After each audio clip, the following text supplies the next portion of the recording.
Tell a man he is free, and he will become lazy. Tell a man he is trapped, and he will tear down the walls with his bare hands. Tell him he cannot have something, and he will burn the world to possess it. Machiavelli understood a truth that most modern minds are too fragile to accept. The human spirit does not operate on logic, it operates on resistance. We are wired to defy. We are wired to protect our ego's fragile sense of autonomy. And because of this, the direct approach, asking for what you want, begging for love, demanding respect, is the fastest way to lose it. If you want to control the outcome, you must stop chasing it. You must learn the art of the inverted command. You have spent your life being told that honesty is the best policy, that if you want something you should speak up, and where has that gotten you? Ignored, overlooked, taken for granted. The people who actually run the world, the seducers, the negotiators, the strategists, they do not ask. They engineer a reality where you give them exactly what they want, believing it was your idea all along. This is not a game. This is the architecture of human will. And once you see the strings, you can never go back to being a puppet. What follows are the 13 Machiavellian laws of reverse psychology.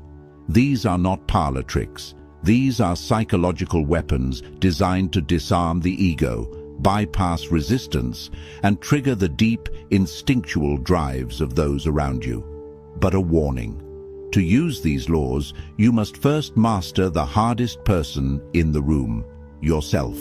Because if you try to wield these weapons while your own emotions are out of control, they will backfire. They will destroy you. The blade is sharp, and it cuts both ways. We will climb the ladder from simple resistance to the darkest corners of influence. By the end, you will understand why the person who cares the least holds the most power, and you will know exactly how to become that person. Let's begin. Law 1. The illusion of choice. The most primitive desire of the human ego is autonomy. The moment someone feels forced, their wall goes up. They will reject a good idea simply because it wasn't their idea. The amateur commands. The master offers options. Machiavelli knew that if you want a specific outcome, you never force the path. You curate the alternatives. You give them 2 doors. Door A is the outcome you want. Door B is an outcome that is slightly worse for them, but still leads to your objective, or perhaps an outcome that is unacceptable to them, forcing them to choose door A. Think of a child. If you tell him, "Go to bed," he fights, he screams, he asserts his dominance. But if you ask, "Do you want to go to bed now, or in 5 minutes?" he chooses 5 minutes. He feels he has won. He feels he is the captain of his destiny. But in reality, he is walking into the sleep you designed for him. Adults are just children with bigger vocabularies and stronger defenses. In negotiation, never say, "This is the deal." Say, "We can sign this today and lock in the price, or we can wait until next quarter when the rates rise. It is entirely up to you." You have removed the pressure. You have handed them the crown of decision-making. Their pride is soothed. They will choose the path of least resistance, which is the path you paved. You are not the dictator. You are merely the architect of the landscape. They walk where they choose, but you built the roads. Law 2. The forbidden fruit. There is no magnet more powerful than a do not enter sign. In psychology, this is called reactance theory.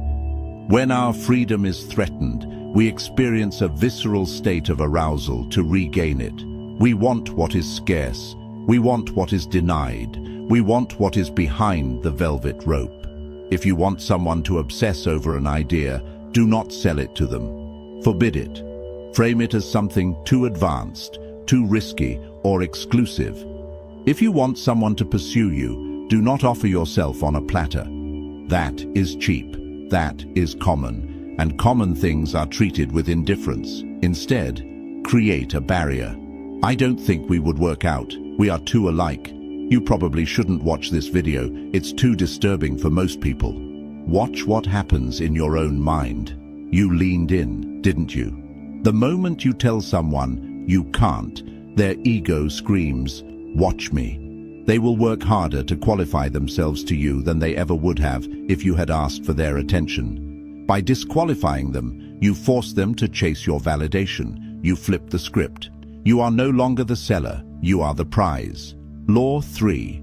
The strategic surrender. Most people argue to win. The strategist argues to lose, temporarily. When you are met with a stubborn, aggressive opponent, pushing back only solidifies their stance. It's physics. For every action, there is an equal and opposite reaction.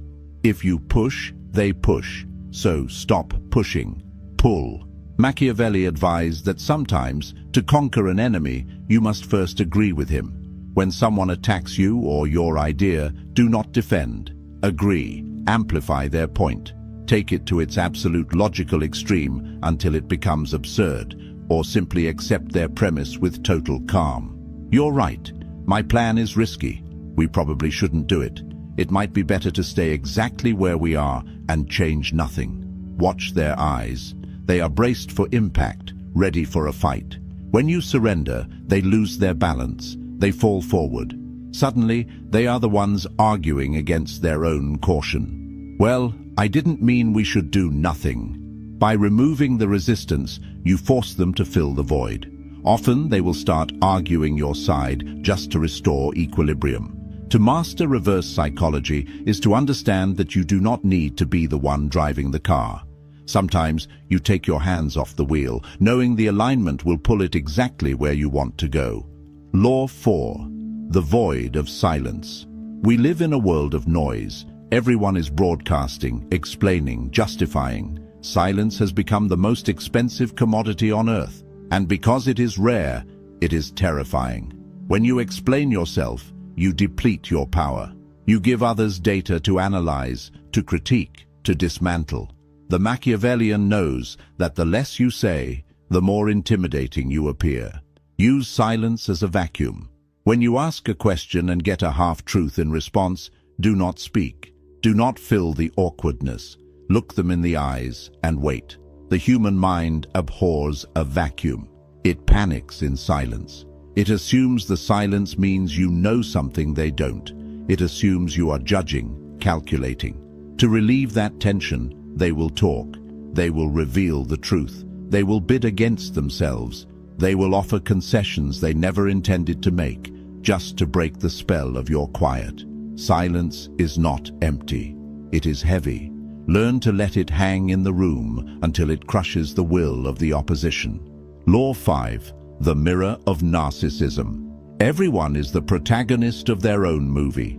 They are not looking at you. They are looking for a reflection of themselves in you. If you want to influence someone, do not try to convince them with your logic. It won't work. Your logic is alien to them. Instead, mirror their values, mirror their words, mirror their posture. But here is the dark twist. Mirror their ideal self. People walk around with a vision of who they wish they were. Noble, intelligent, dangerous, kind. If you treat them as if they are already that person, they will become addicted to you. You become the mirror that shows them their best angle. I know you are the kind of person who values loyalty above all else. I know you are too smart to fall for that. I know you are a risk taker. By labeling them with a positive trait, you trap them. They now have to act in accordance with that label to maintain their ego. If you tell someone they are too fair-minded to let a small detail ruin a deal, they will concede the detail to prove they are fair. You have boxed them in with their own vanity. Law 6. The "you probably couldn't" challenge. This is the nuclear option. It targets the deepest insecurity of the ego: competence. When you want someone to do something difficult, do not beg. Do not offer rewards. Challenge their capability. I need this done, but honestly, it's probably too complex for your team right now. I might need to outsource it. I was going to ask you to join us, but I know you don't have the stomach for this kind of risk. The ego cannot let that stand. It perceives a threat to its status. It needs to prove you wrong.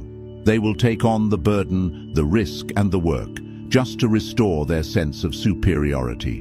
But be careful. This requires a delicate touch. If you are too aggressive, it sounds like an insult. If you are subtle, it sounds like a concern. And a concern is much harder to fight. You are protecting them from failure, and they will destroy themselves to prove they don't need your protection. Law 7. The anxiety of freedom. Kierkegaard said, "Anxiety is the dizziness of freedom." People say they want total freedom, but they don't. Total freedom is paralyzing. It is the abyss.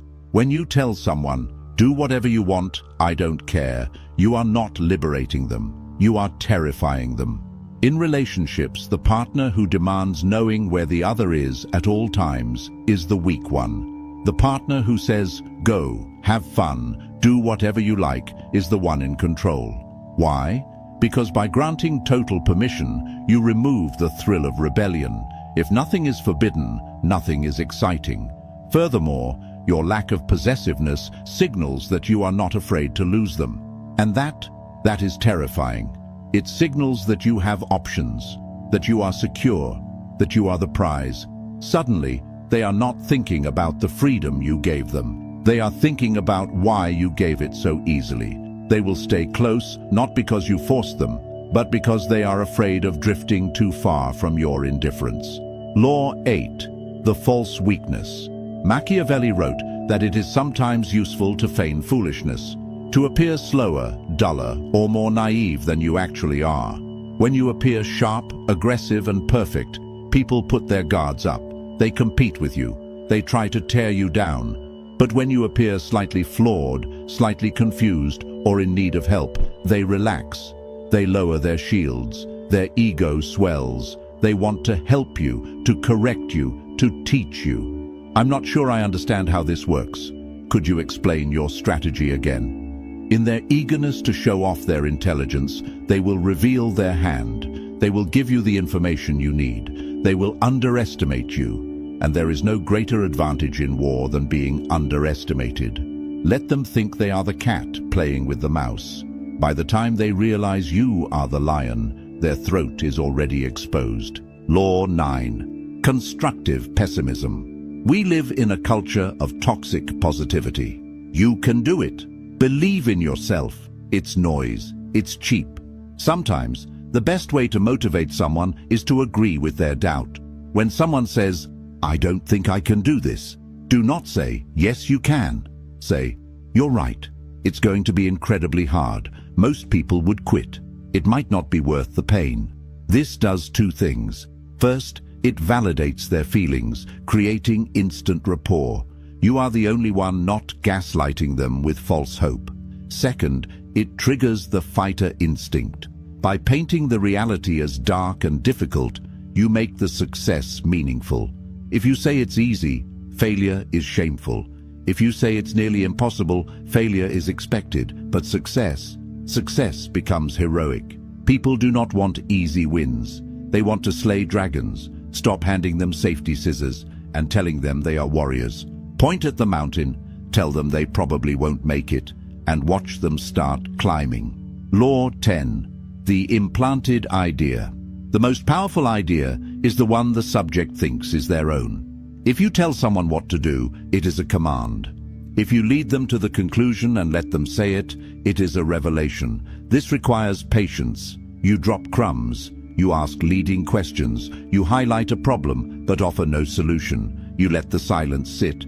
You wait for their brain to connect the dots you drew. It's strange how our competitors are cutting costs. I wonder what they see that we don't. You leave it there. A day later, your boss comes to you and says, "I've been thinking, we need to restructure our budget to remain competitive." You smile. You agree. You praise their foresight. You do not claim credit. You do not say, "I told you so."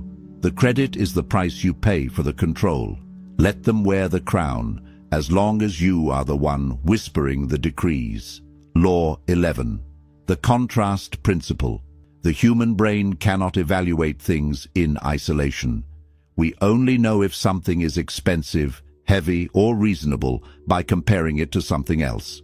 If you want a specific request granted, precede it with a much larger, more unreasonable request. "I need you to stay late every night this week to finish the project."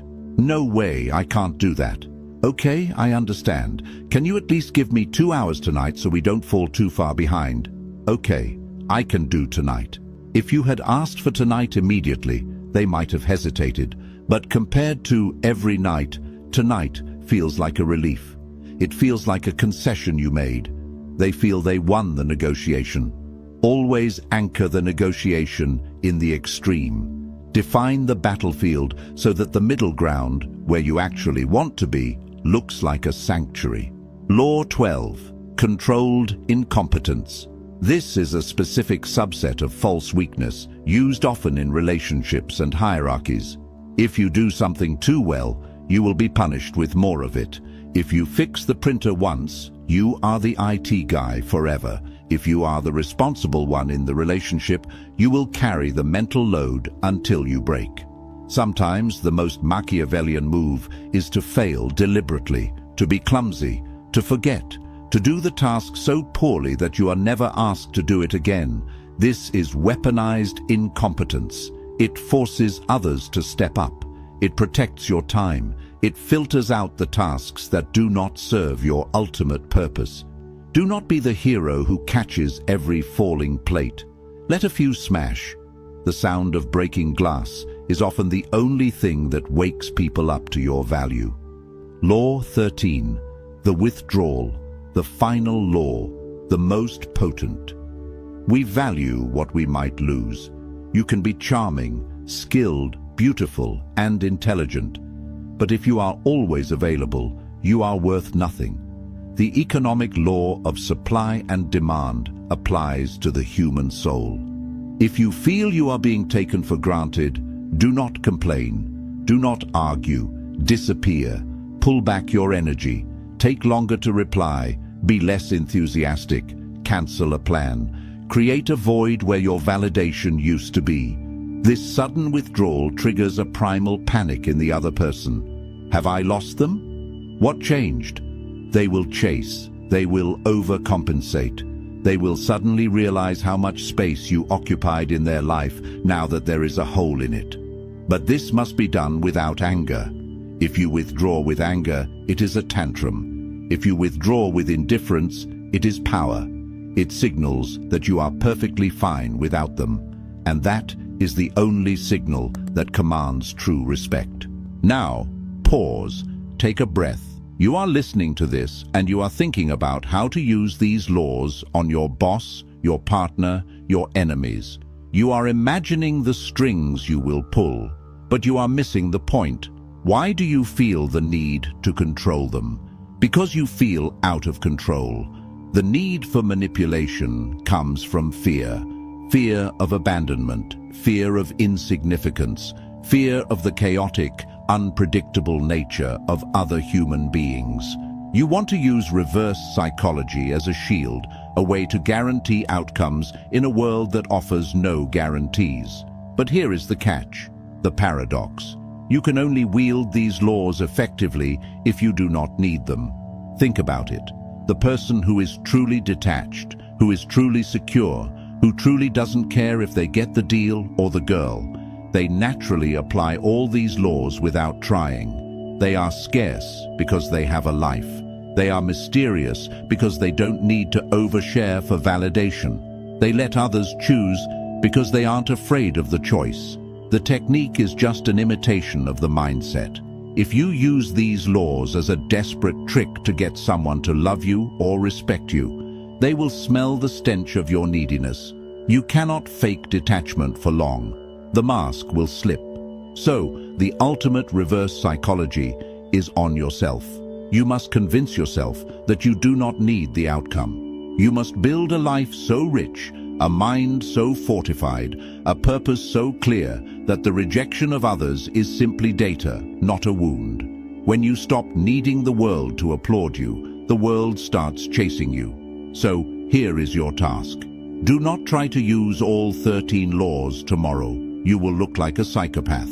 Pick one. Pick the one that scares you the most. Maybe it's silence. Maybe it's withdrawal. Maybe it's agreeing with an insult. Try it. Just once. Watch the reaction. Watch how the dynamic shifts. Watch how the energy in the room moves from them to you. And in that moment, you will realize that you have been playing the game with your hands tied behind your back. You have been playing by rules that no longer exist. You are not late to this knowledge. You are just in time. The world is a chessboard. Most people are pawns, moving blindly, reacting to the square in front of them. It is time you started playing like the hand that moves the pieces. If you are ready to stop being a spectator in your own life, if you are ready to learn the language of power that is spoken in the shadows, subscribe to the channel. We do not teach you how to fit in. We teach you how to transcend. I'll see you in the next video. Don't let them see you coming.